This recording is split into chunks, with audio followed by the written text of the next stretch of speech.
Welcome to Beauty and the Biohacker, where we explore the latest tools and trends in self-care, aesthetics, and peak performance to help you live your most beautiful life from the inside out. I'm your co-host, Rachel Varga, a board-certified aesthetic nurse specialist since 2011 with over 19,000 rejuvenation treatments performed on thousands of patients. And I'm Katie Moore, a self-proclaimed biohacker with 3 years of self-experimenting in the space of health and wellness technology. I'm on a mission to help you achieve success without sacrificing your health or happiness through my YouTube channel, Katie Type A. So join us as we sit down with some of the biggest innovators in the health space, the movers and shakers of the wellness world, and unpack some of the biggest secrets in the skincare and longevity space. We are Beauty and the Biohacker, and we're thrilled to have you along for the ride.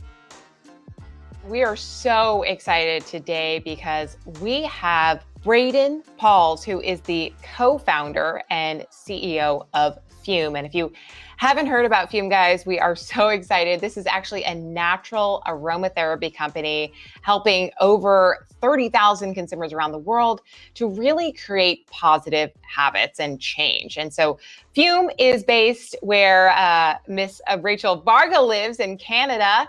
And what they do is they're sustainably manufacturing wooden inhalers for boosting energy, performance, relaxation, and they even have 600 positive testimonials on helping people quit smoking.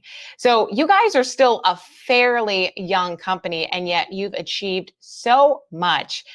So welcome to the show, Braeden. We are just so happy to have you here.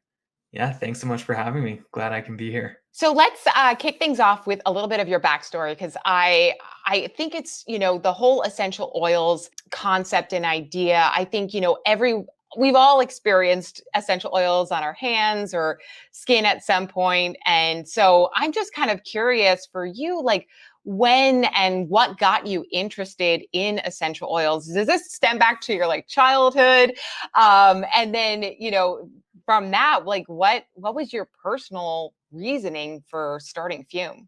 Yeah, so kind of comes back. It's kind of interesting. I don't actually have a very, very long history with essential oils. It's a few years now, but I think my mom would have used them growing up here and there, but it was never something that I was super aware of or didn't really know what they were or what they could be used for or what their effects were very well. And it was actually one of my co-founders who actually he had sort of came up with the original Fume prototype design, and actually he gave me a Fume and said, "Hey, this has peppermint essential oil in it, and you should try this thing." And I was like, "Wait, like what is this and why?" And I had a ton of questions, but then I tried it, and I tried a Fume with peppermint. I was like, "Wow, this is really cool! Like it opens up my airways. I love the taste.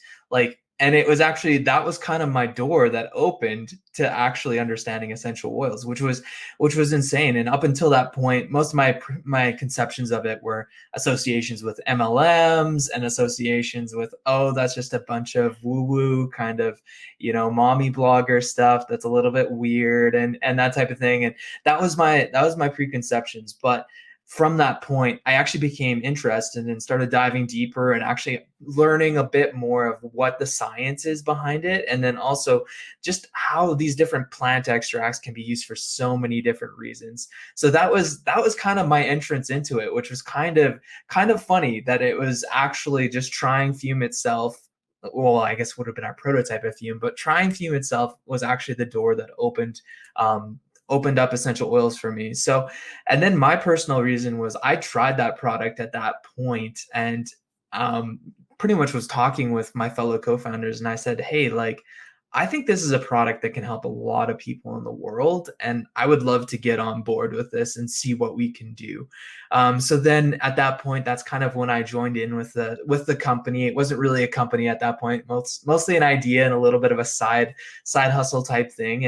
And we joined in, and then as co-founders, we pretty much were like, okay, how can we actually bring the benefits of this product to the world? So that's kind of where it all started for me.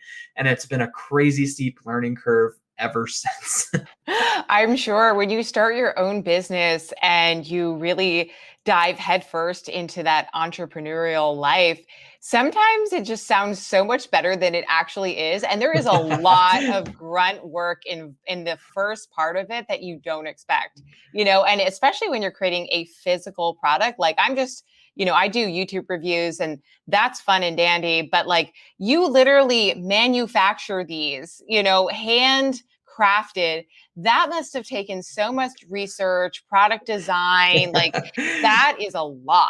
Yeah, and you're completely right. It looks like when you're starting something, you're like, oh yeah, this is going to be a little bit hard, but pretty much, we'll just make the product, people will understand, they'll benefit from it, and the business will grow. And it's just A plus B equals C, right? And that's what it seems like. And then you realize it's a lot more nuanced than that. And gratefully for me, I love challenges. I love well, I'm very much motivated by being able to help people and help to serve and be able to create something that's actually, giving back in the world. But also as a personal motivation, I love learning. I love actually being able to, I like the challenge, but it's like business and specifically growing this, it's like there's no shortage of challenge. In some ways, I'm actually like, okay, not so much challenge. Let's just kind of like tone it down a little bit.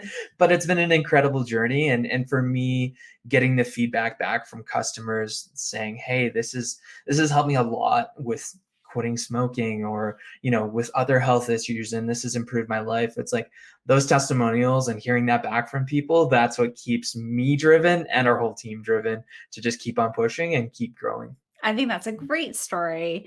And yes, my father, he has been battling with quitting smoking, then starting up again. And so I'm going to be getting him a fume because I think this design is great because a lot of that, quitting smoking, smoking cessation is related to just like the habit of having something in your mouth. So, Braeden, I have a question for you. What does it mean to be a positive rebel? And how does fume help promote this movement? Yeah. So that word rebel is often associated with sort of the idea of, kind of being a badass and being super, super different, almost just for the sake of, sometimes just for the sake of being seen, and sometimes for the sake of just kind of being a little bit of an anarchist to kind of make a statement for no reason. And for us, obviously some people want to do that. We're not really associating with that, but the idea of positive rebel being somebody who breaks the norm for the purpose of actually doing something better. Because, there's many times where the status quo is the best, but there's also a ton of times where the status quo isn't actually the best way to go. It's just the way that things have always been, or the way that, that's just the normal right now. And it's like the people who are actually, going for the next level, trying new things to try to benefit others, to try to benefit themselves, those are the people who are the positive rebels. So for us, it's kind of the identity of our company. It's like we see ourselves as doing that in the world, and we want to be able to actually find the people who are doing that and get behind what they're doing as well. Because it's like, for me, that's something that I fundamentally believe is that's going to make the world better infinitely quicker than many other things, right? If we have people out there and we're getting behind the people who are already doing good, already innovating, and already going for the next level, if we can get behind those people, that's how we're going to really see some change. Yeah, I love that idea of like the rebel movement too, because when you classically think of like who is like the biggest rebel without a cause, it's of course James Dean. But what was he holding in his hand? A cigarette. We all know that that is not the right avenue to go down for long-term health.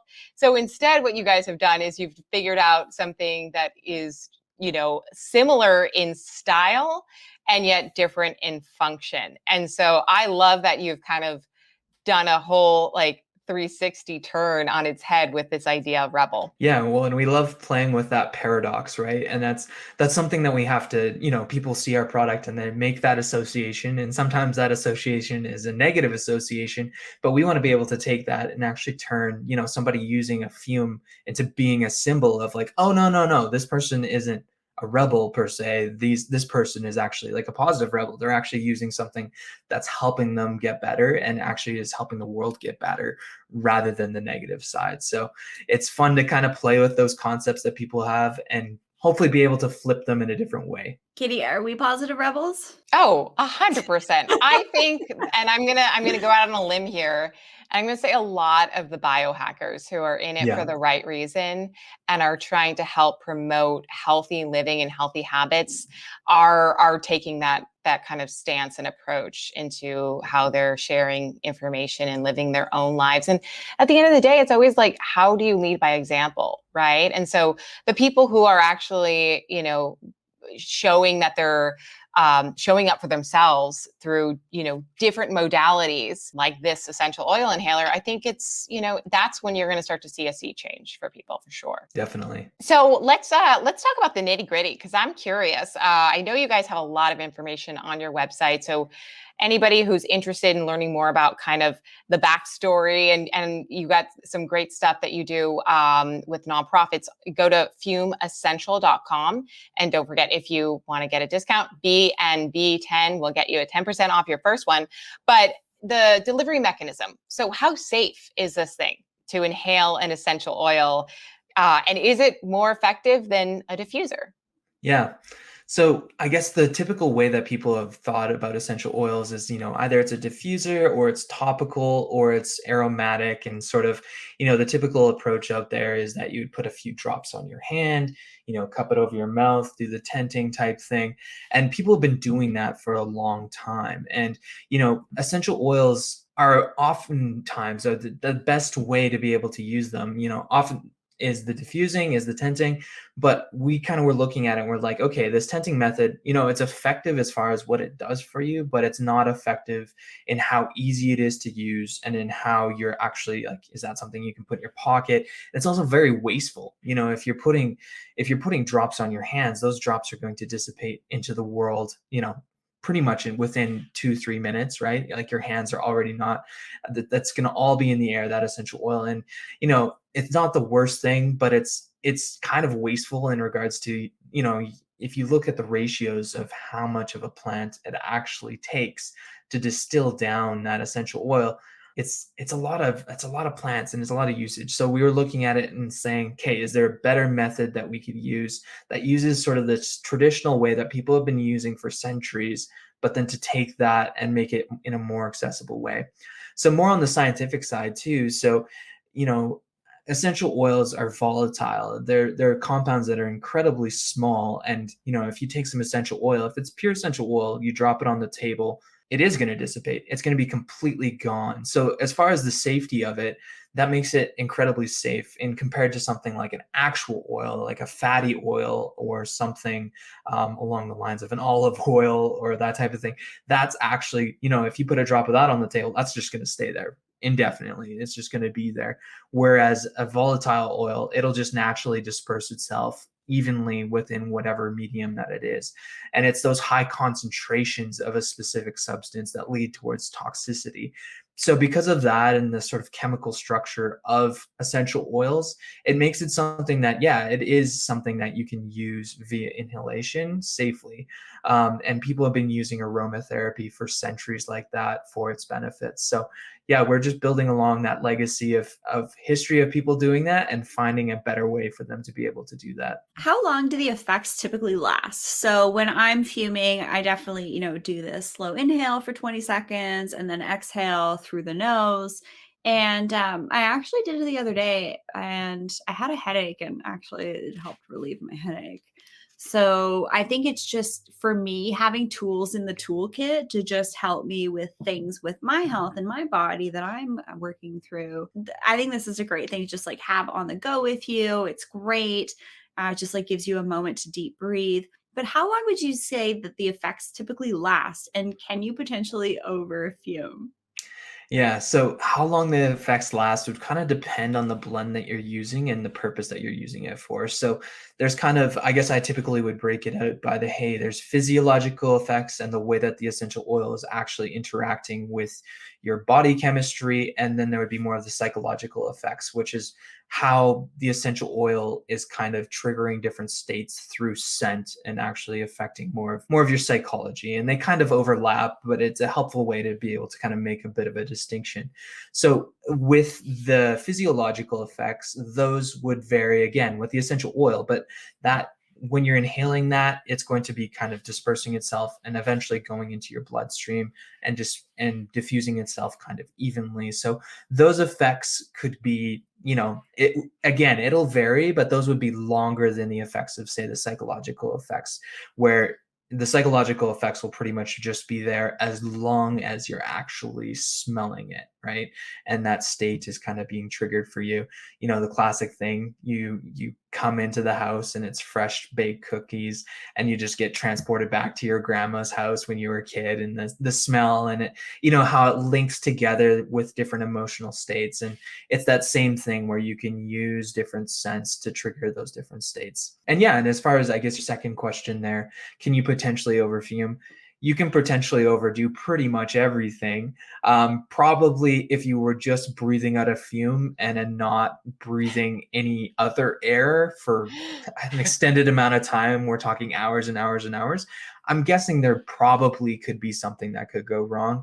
But with the way that we formulate our blends and the way that we make our product, we look at the different essential oils, and there is some plants that, there is potential risks with toxicity and having too much of it, and we avoid those in our blends and in the way that we actually make our cores, and we make sure that you're not going to be getting any of those plants in any of our blends. But even if it was those plants, you'd be looking at such high concentrations that that risk is very far out and very extreme. I just wanted to say one anecdotal thing that I experienced with fume, which was hilarious because I started like using the peppermint one and I got really excited. And so I was using it, pretty much day and night. And so then one night I was like, I had a stomach ache. I was like, I bet the peppermint will help. So I inhaled quite a few times before going to bed. And then I sat in bed and I was like, why am I energized right now? Why can I not go to sleep? The next day, I look at the peppermint oil like cheat sheet and it's like, could be energizing. And I was like, well, problem solved. That was purely anecdotal. I had not looked at like all of the effects of it. And Yeah. so, yeah, I mean, and so knowing that, it's like, okay, well, maybe, plan the time of day in which you want to use it. You actually have a calming evening blend. You have Yeah. eucalyptus, you have lavender.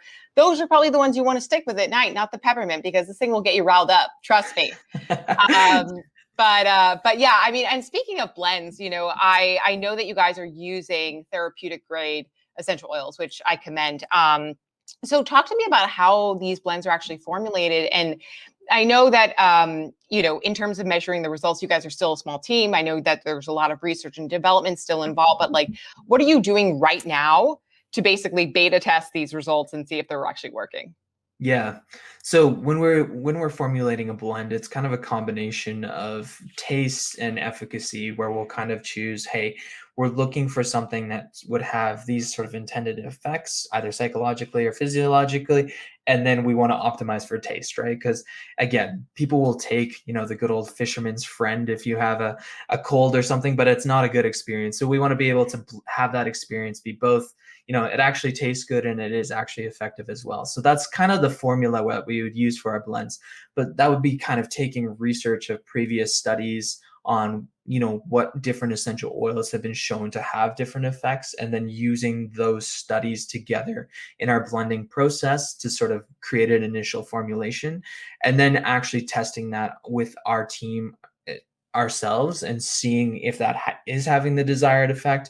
And then we also work with different ambassadors and that type of thing in that formulation process to get feedback from other people outside of our team. And then again, it just turns into an iteration process.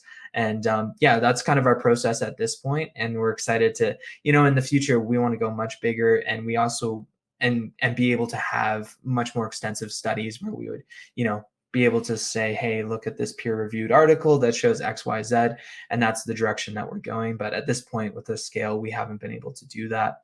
In the last couple of years, we've also developed a relationship with a company that's actually based in Israel, and they specialize in terpene formulation and doing medical research with that. And we are actually working with them right now to launch a few blends as well. They have some really exciting things around a blend that they're actually calling NTVRL. That's pretty much been shown in peer-reviewed research to reduce to be both, I guess it would be anti-inflammatory and antiviral in regards to COVID. And so they're actually working on the research to be able to see that through to be able to be a product that's actually used for treating COVID. So we're actually partnering with them right now, and stay alert to what we're doing, because there's a good chance that we'll be coming out with a blend together with them. So it's kind of a combination of how we use third party and also our internal team to be able to create those blends. I think it's great. And for anybody tuning in, you guys can do your own PubMed searches for your favorite essential oils and find some research there. You'll be able to find the abstract if you want to get the full paper, because you're not, say, subscribed to that medical journal. You do have to pay. That's how that works. And I know that because I write papers. I'm actually about to write my fourth one, which is exciting. And just for everybody tuning in, this isn't medical advice. If you think you have a medical condition, you must seek the guidance of a licensed physician. We're not here to diagnose, treat, or anything like that. I have to say, my favorite blend is the Reassurance. I love it. I like it. It's kind of like earthy. It's kind of minty. It seems to actually really help me with some of my headaches sometimes. So walk us through, Braeden, the manufacturing process and why you decided to handcraft each inhaler. I mean, these things are beautiful. They feel beautiful. I'm a total Virgo. So is Katie. We love anything that feels like it's from the earth. And is your process of manufacturing kind of like scalable long term? I also do want to just kind of, in this video, we can even do a demo of putting a cord in one of Mm-hmm. the fumes and what it looks like. It's dead easy. All you literally do is open up your package and you pull out one of the cords that already have the different blends on them, or you can put your own favorite essential oils in. I have a cord in here right now, but you basically just pop it in. You fray the end, pop it in, and then there you go. And just to remind everybody how long the cords typically last for, and then you want to change them out. And then I'd love for you to talk about the manufacturing process. Yeah, for sure. So the cores, typically we recommend changing them out about every day if you're using it quite often. If you're not using it as often, and if you're keeping it in its carry case, it could last quite a bit longer. Pretty much what you're going to see is you're just going to see a gradually decreasing potency of that essential oil, because it's volatile. Like we were saying earlier, it'll just naturally dissipate even if you're not using it. So that's where the case is handy for making it last longer. But yeah, typically you'll be able to use a core for at least a day, if not multiple days. And there's been some times where I forget about a fume. I leave it in the case. It's in some random drawer in my car or something like that. And I'll find it, a couple months later, and I'll open it up, and that core will still be completely potent and ready to go. So as long as you're keeping it in the case, or if it's a sealed core bag, they'll last a long time just without use. But then if it's exposed to air, it'll dissipate fairly quickly. So but yeah, jumping into the manufacturing, I guess for us, it's always been something that's been very important for us, is just what is our impact as a company, and how are we affecting the world around us, and are we doing things well, and are we doing things, to the best of our abilities to be serving people and making the world better. So for us, that decision when we first launched to have our manufacturing here was one that we took very seriously, where we were like, hey, we want to be able to actually employ people locally. We want to be able to build a supply chain that we actually know and that we can verify and be able to control. And it's definitely not the easy way to do things. It's quite difficult.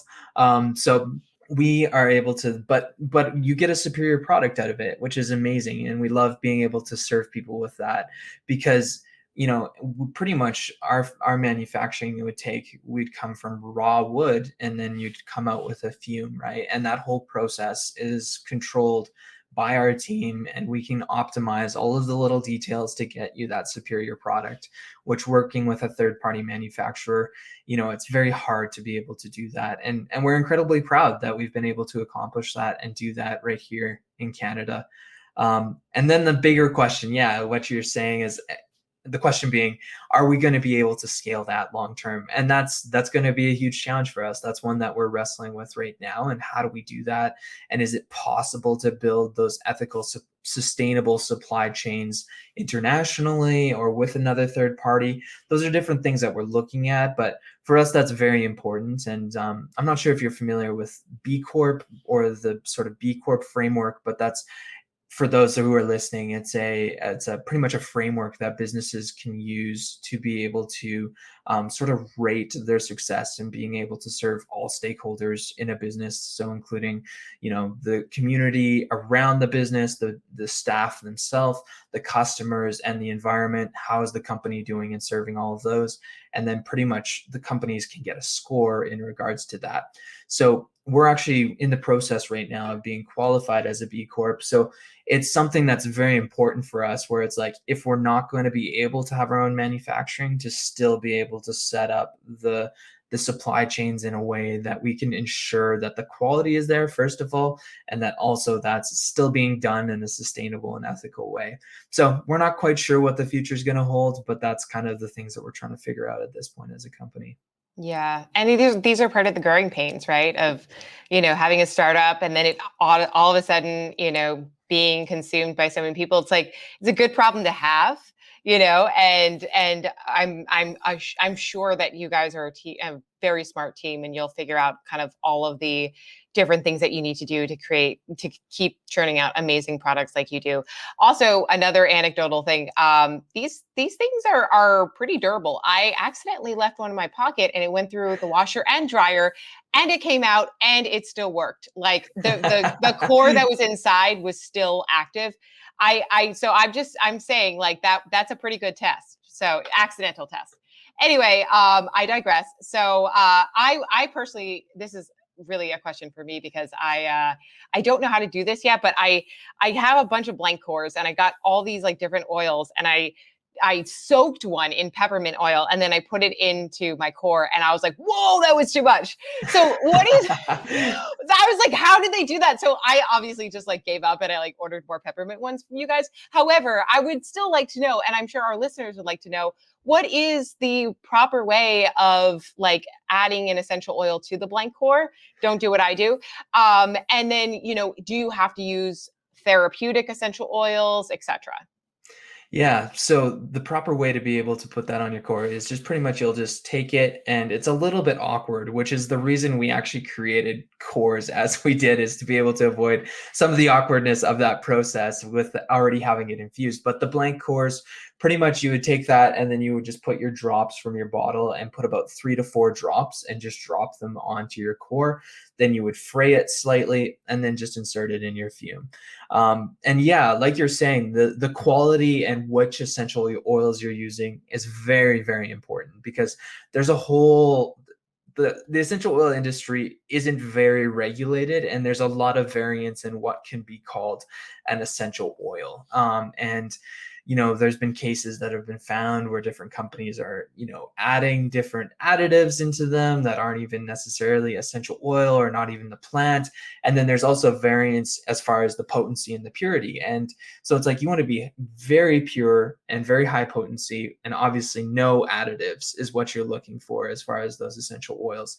So yeah, very important to be sourcing those from reliable sources, because some of the negatives is that, essential oil itself is not dangerous, but if there's additives in there, and if that's not a high quality essential oil, that could be something that could be more negative towards, potential side effects or negative outcomes. So if you're watching on the YouTube channel, I actually just preloaded one of my cores here, and it's really easy. I just put my essential oil. I use frankincense. I love frankincense right now.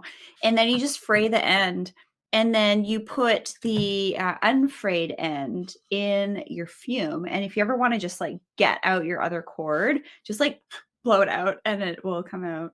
Yeah, and then you just pop it in, and there you go. And you're good to go.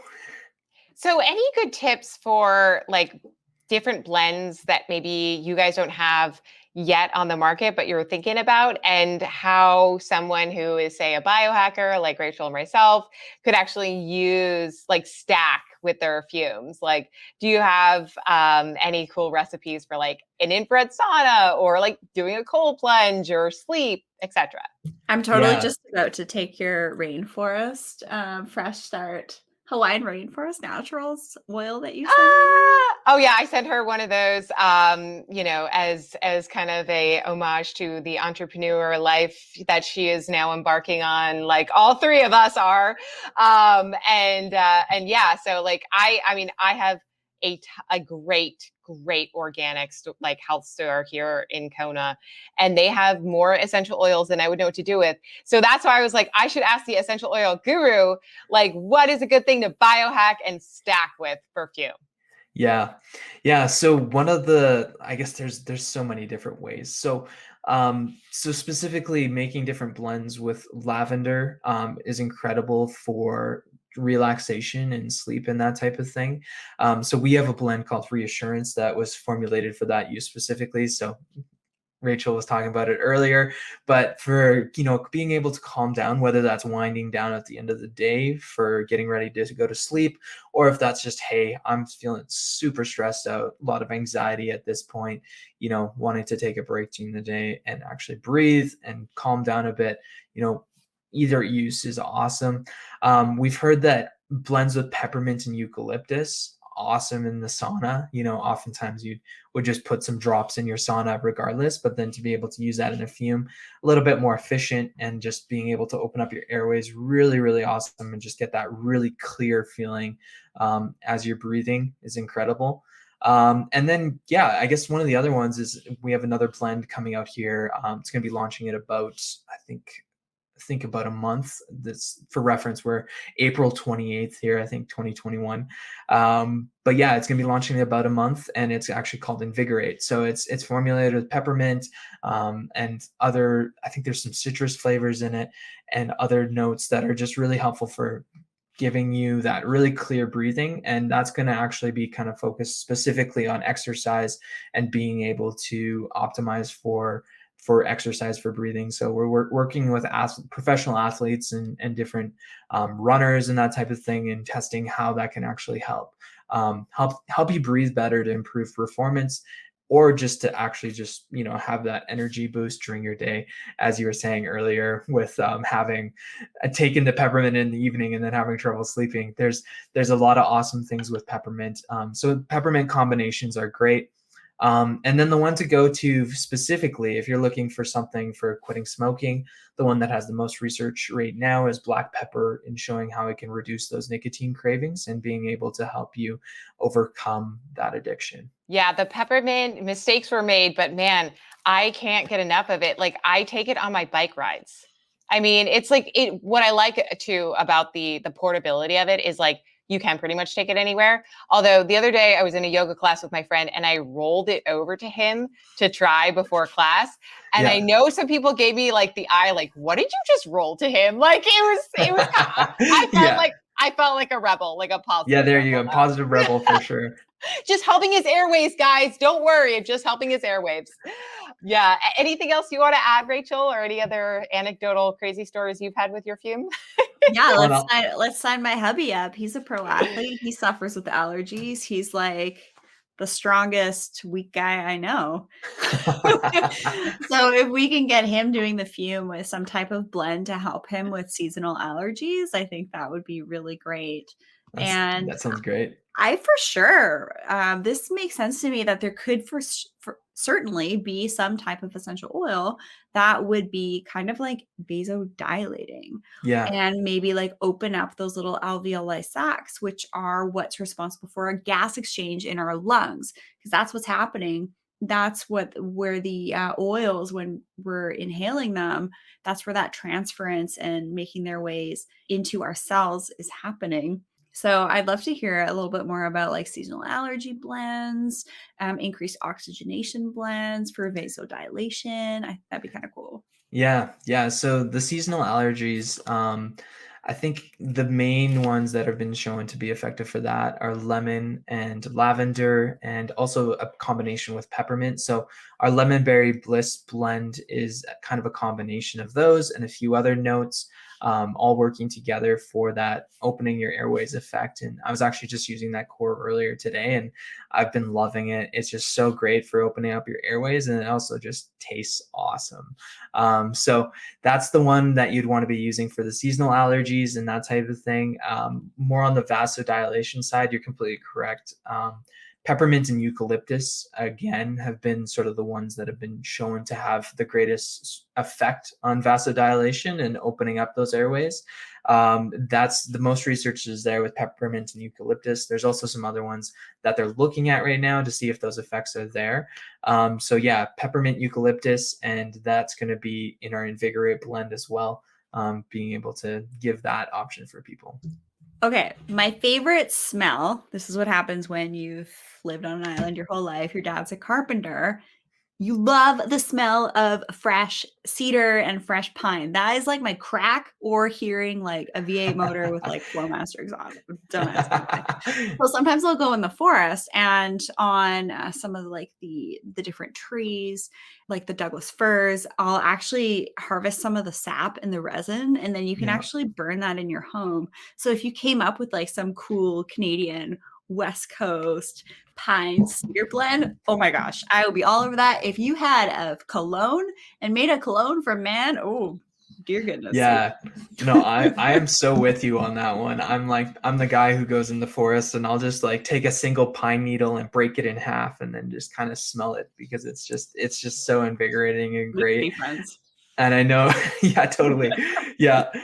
And I think our team will be looking at that in the future, because that experience, even just for the psychological effect of like that association. I know for me, it's just like, I love camping. I love being outside, and I just associate that smell with just so many positive feelings. And it would just be I think it would be a big hit for me, and sounded like it would be a big hit for you. So I think it's something we'll definitely have to look at here. Well, since we're taking requests and you guys are obviously now responsible for doing the travel series, I think you should do like a New York subway, like the smells of the subway system, just so I can, be in Hawaii and still remember what it feels like to be in New York.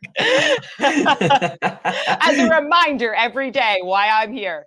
No, I think this is actually a great idea. And I could totally, yes, kind of going back to what you said earlier about grandmother's cookies and like those little scents that like really make a difference, having that like that place, that specific place and that specific scent as like kind of like a psychological kind of relaxation, I think is genius. And I just see so many products coming out of the Fume market, and I'm just so excited to see where you guys take this. Well, and we're so excited about that, because like specifically around things like meditation and that type of thing, of just being able to, if you constantly pair a certain scent with your meditation time, and just have that as a constant pairing, where before you meditate, you use that blend, there's the potential then that you're in a very stressful situation. And once you've kind of programmed yourself to be having that association of calm and rest together with that scent, now you're in that stressful spot right before a big presentation, right before your TED talk, whatever it is. And now you can start triggering your body physiologically and psychologically to be going towards that state. Right. And so the possibilities there are incredible. And the way that your olfactory system is so linked into your limbic system and your emotions, and how close that connection is, and the power of scent to be able to elicit emotion is incredible. And I think that's an area in the next few years here that we're really excited about researching further. But I think it's going to be an area that we're going to be looking at and saying, why didn't we do this sooner? Why didn't we develop more products to do this already? Like, we use music where we're like, I'm going to get hyped up. I'm going on a run. I got to listen to my jam, throw on the Eminem, let's go. Right. And why don't we do the similar thing with states and with using what's available to us with our different sensory options to be able to trigger those states. So I think that's going to be something that we're going to see a lot of, is using aromatherapy to be able to trigger those states. And I've been doing basic things with it already myself, and I'm really excited about where we can go with it and go to the next level. That's called rituals. Or habit forming. It's all about like atomic habits, Yeah. Yeah. I gotta say, it's pretty cool seeing man in the space of essential oils, because this would be predominantly a feminine type practice, right? Mhm. Just historically. I'm just thinking Yeah. historically, like healers and things like that. So, what do you like? How do you feel about that? I'm just curious. Like, kudos to you for being Yeah. dialed into It's all, your divine and feminine. it's all male team too. Yep. And like, I Cool. think, one of the things is like we talked about earlier, like taking the stigma out of the essential oil business and some of these MLMs and like distilling it and making it cool again. And I think, your team is really trying to lead the forefront on that. Totally. And it's, yeah, some of those stigmas were the things that actually probably kept me away from even being interested in essential oils and their benefits at all. And I think it's a big barrier for a lot of people, those stigmas, both for men, but just for other people in general, where those stigmas have been built up really unnecessarily by people maybe being overzealous and overclaiming and MLMs and all these negative associations. But I guess for me, it's like, for me, it was just a pretty cut and dry of like, I think this is an amazing, amazing product that can help a lot of people. I don't really care about those stigmas necessarily, and like, let's try to cut through that. And so that's been an exciting process for me, and we're definitely not like there yet in being able to break down those stigmas, but we're hoping that we can and actually be able to bring those benefits of plants and making them accessible for people, where for a long time, whether it's that they're not willing to try it, or they don't want to try it, or they don't know about it, we want to overcome those things to actually bring solutions and make them accessible for people, regardless of the stupid stigmas.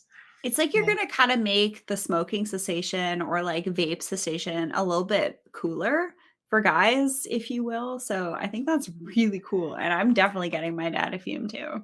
Well, and we're looking at like the whole smoking cessation industry is mostly focused on, the way we put it internally is for bringing people from -1 to 0, right? Like, hey, you have a problem. I'm going to help you. As a company, the company is going to try to help you fix your problem and get back to 0 or normal, right? And for us, it's like we're focused on, let's bring you from -1 to +1 and actually make your life better. And you know, as from a psychology perspective, it's like people want to be using products they actually enjoy, that are actually desirable, that actually taste good, and that are actually good for them. They don't want to just be like, oh, I'm just a victim being helped and I have this, nasty nicotine patch on my arm and that type of thing. So for us, we're really excited about creating solutions that are desirable, safe, and sustainable, which will make it so that will empower a lot more people to go on that quitting journey. Because for us, we're like, if we make fume into such a good option that it's just a clear choice, where you're like, fume is great, why wouldn't I want to fume, and then you compare that to smoking and all of the negatives there. If we make such a great alternative, we're really excited about how we can help people make that transition, from that -1 to that +1. And it's like, it's kind of ridiculous. I think smoking is kind of one of those things that it's been going on for so long, and we've been making progress on it as a culture in general. But it's definitely not solved. It's still the number one cause of preventable death in the world, right? Like, of things that people can control, it's the number one thing causing people to die. And it's like, why is there not better solutions out there, right? And there isn't very many good solutions, and the solutions that have been there have been the same solutions for the last 20 years. So clearly there's a need for a different alternative, and we're really excited to be able to actually create something that can change that. I absolutely love that. And you're totally right. It's like sometimes it's just the habit. And it's like we're thinking about all of these other ways, nicotine patches, nicotine gum. And it's like, but this is like, it's the feel, it's the motion, it's all of that which you're basically able to compact into this device that, as you said, like delivers a totally different end result, but it's still a very similar mechanism of action. And I think that's where you're going to get a lot of people turned on to this device, because it's really, once you start using it and you start to see how easy it is to just make this part of your daily habit, whether you smoke or not, those are the products that stick around, the ones that are easy to use and effective immediately, and you can really feel the effects. And that's why we wanted to have you on today, because we're so impressed by what you've done in such a small amount of time with such a small team. And I can only imagine the sky's the limit for you guys. So thank you so much, Braeden, for coming on today. And remember, for our lovely listeners out there, use code BNB10 with an ampersand for 10% off your first one. And I highly recommend the peppermint, but I also like the lemon berry bliss. And yeah, you can get a starter pack. They have so many different options out there. Maybe you can come out with like a biohacker set at some point. Throw a little cayenne in there for all those spicy people out there like myself. I'm just kidding. Bring the spice. Right. But Braeden, I'm so huge thanks to you and your team for taking the time to sit down and talk with us today. Any last words from you?